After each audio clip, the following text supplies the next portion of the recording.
Assalamualaikum semuanya, semoga dalam keadaan yang sehat. Oke, lanjut hari ini kita akan belajar mengenai join product. Nah, tapi sebelumnya kita harus tahu dulu join product ini apa. Apakah ini usaha yang dibangun berdua, joinan gitu atau gimana ya? Oh, mungkin teman-teman akan lebih mudah saya menjelaskannya menggunakan ilustrasi yang sudah saya siapkan setelah ini. Lanjut saja. Oke, ini adalah gambar yang sangat indah dan semoga teman-teman mampu memahami dengan baik. Nah, di sini dari sebelah kiri ya, kita bacanya kiri ke kanan. Nah, ini ceritanya adalah perusahaan yang bergerak di bidang makanan, khususnya olahan coklat.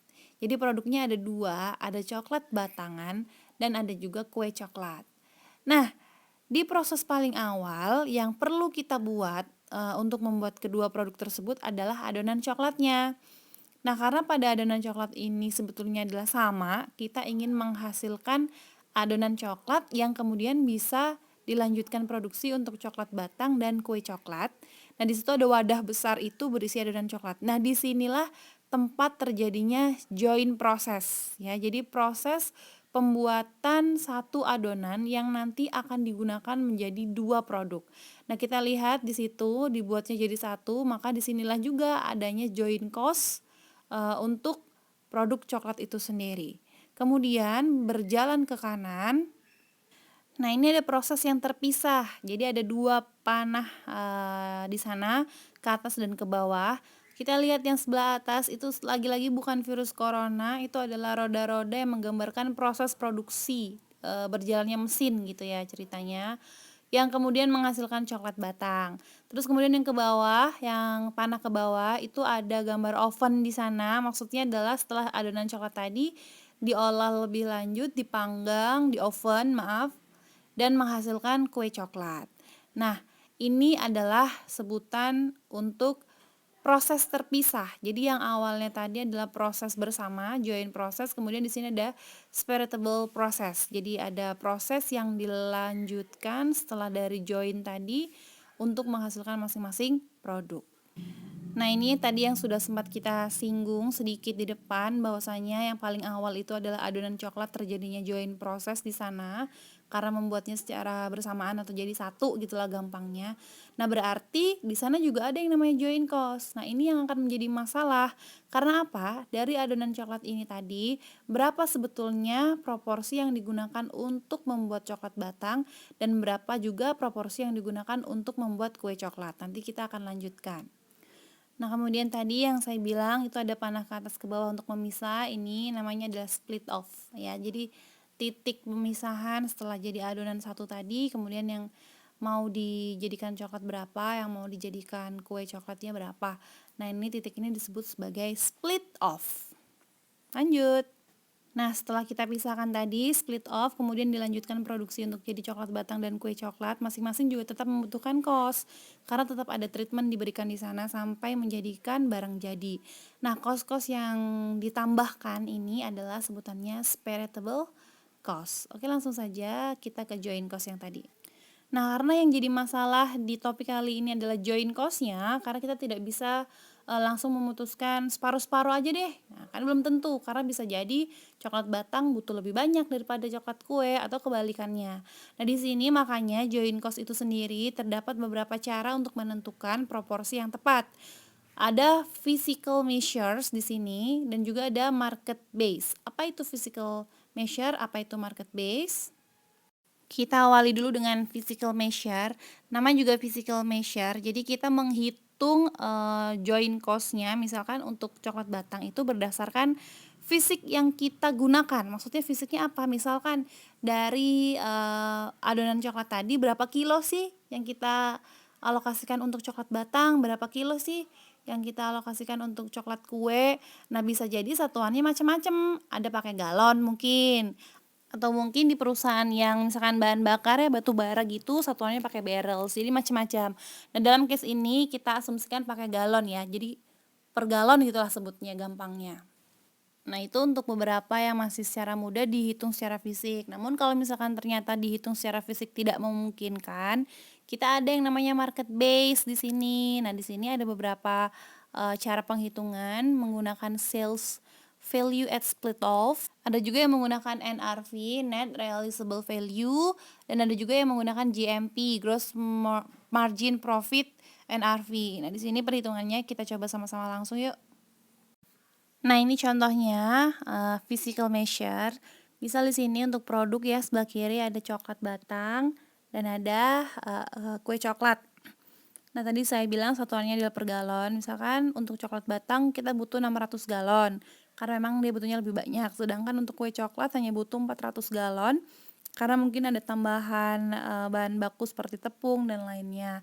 Jadi total galonnya adalah 1000 galon. Kemudian kita cari persentasenya untuk masing-masing produk. Caranya adalah total masing-masing kebutuhan galon. Kayak coklat itu 600 galon dibagi dengan 1000, 400 galon dibagi dengan 1000, sehingga ketemu untuk coklat batangnya 60% dan kue coklatnya adalah 40%. Total 100%. Nah, di sini di soal ini diketahui joint cost-nya itu sebanyak $800. Nah, setelah itu kita cari alokasinya dengan cara mengalihkan persentase yang sudah kita hitung tadi dikalikan dengan 800. Jadi ketemu untuk coklat batangnya $480 dari 60% kali 800, sedangkan untuk kue coklatnya ketemu $320 dari 40% dikalikan dengan 800. Nah, selanjutnya masuk ke sales value at a split off. Teman-teman menghitung persentase dari sales terlebih dahulu ya. Jadi di soal ini diketahui sales untuk coklat batang itu $1.800 didapat dari harga satuannya $60 dan terjual 30 pieces. Nah, sedangkan untuk yang kue coklat ketemu $2.200 dari mana? Dari harga satuannya $110 dikalikan dengan 20 pieces yang terjual. Jadi total sales di sini kita ketemu sebanyak $4.000. Nah, setelah itu teman-teman mencari persentase salesnya. Jadi 1.800 dibagi 4.000 ketemu 45% untuk coklat batang dan 55% untuk kue coklat. Nah, persentase itulah yang akan kita gunakan untuk mengalokasikan joint cost di sini.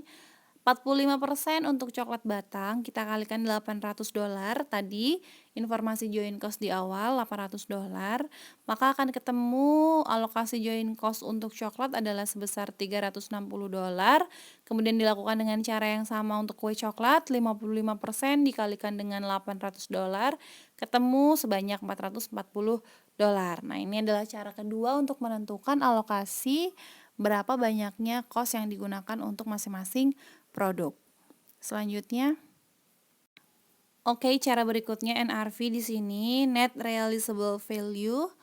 Tadi caranya di sini hampir sama, hanya saja sales perlu kita kurangkan terlebih dahulu dengan spareable cost. Jadi kita betul-betul mencari net value-nya untuk yang joint cost.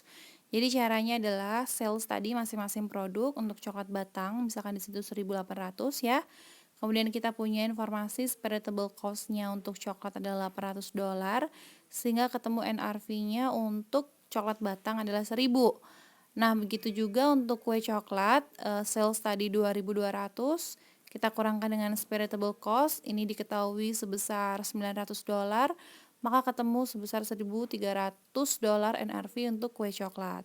Kita totalkan ketemu 2.300, setelah itu dengan cara yang sama lagi-lagi kita harus mencoba mencari persentasenya dengan cara seperti ini. 1.000 dibagi dengan 2.300 kita ketemu 43,5%. Ini untuk persentase NRV bagi coklat batang. Kemudian untuk kue coklatnya adalah 1.300 dibagi dengan 2.300 kita ketemu 56,5% untuk NRV kue coklat. Selanjutnya, persentase NRV tadi kita gunakan untuk menghitung alokasi dari joint cost. Nah, tadi yang untuk coklat batang 43,5 dan untuk kue coklat 56,5, masing-masing kita kalikan dengan total joint cost yang sudah diketahui di awal sekali tadi $800. Maka untuk coklat batang kita ketemu sebesar $348 cost untuk joint cost-nya. Dan untuk kue coklat ketemu sebesar $452. Cukup mudah masing-masing caranya dan ini selanjutnya ke cara yang terakhir.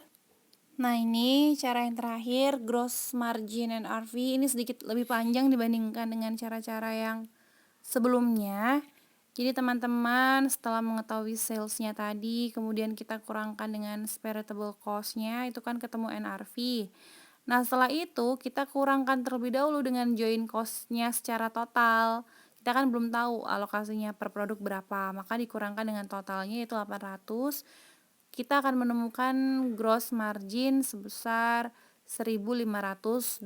Nah, ini kita cari persentasenya. Caranya adalah gross margin dibagi dengan sales ya, 1.500 dibagi dengan total sales 4.000, ketemu persentasenya adalah 37,5%. Ini yang akan kita gunakan menghitung alokasi dari join cost nanti. Nah, ini berikutnya adalah kita akan mencoba untuk menghitung alokasi join cost-nya. Dari sales tadi kita kurangkan dengan gross margin. Caranya adalah presentasi gross margin kita kalikan sales. Untuk yang coklat batang 37,5 kita kalikan 1.800, ketemu 675. Begitupun yang kue coklat 37,5 kita kalikan 2.200, 825. Nah, total dari gross margin sesuai ya tadi 1.500. Kemudian kita ketemu jadi total cost di sana, sales dikurangi gross margin sama dengan total cost. Untuk masing-masing produk, coklat batang 1.125 dan untuk kue coklatnya 1.375. Totalnya 2.500. Setelah itu kita kurangkan terlebih dahulu lagi dengan spareable cost-nya masing-masing tadi yang sudah diketahui di tahap kedua apa ya? 800 dan 900, maka ketemu alokasi masing-masing produk untuk join cost-nya. Untuk coklat batangnya sama dengan $325 dan untuk kue coklatnya $475 dan secara total kita cross check betul di sana ada join cost sebesar 800. Gampang kan semuanya? Kalian pasti sangat mahir nanti. Sekian penjelasan dari saya, semoga bermanfaat dan bisa diterima. Langsung aja teman-teman jangan lupa untuk belajar karena sebentar lagi UAS. Jangan lupa jaga kesehatan, minggu tenangnya dipakai istirahat dan baca-baca. Ya kalau sempat baca ya. Ya udah akhir kata, wassalamualaikum warahmatullahi wabarakatuh.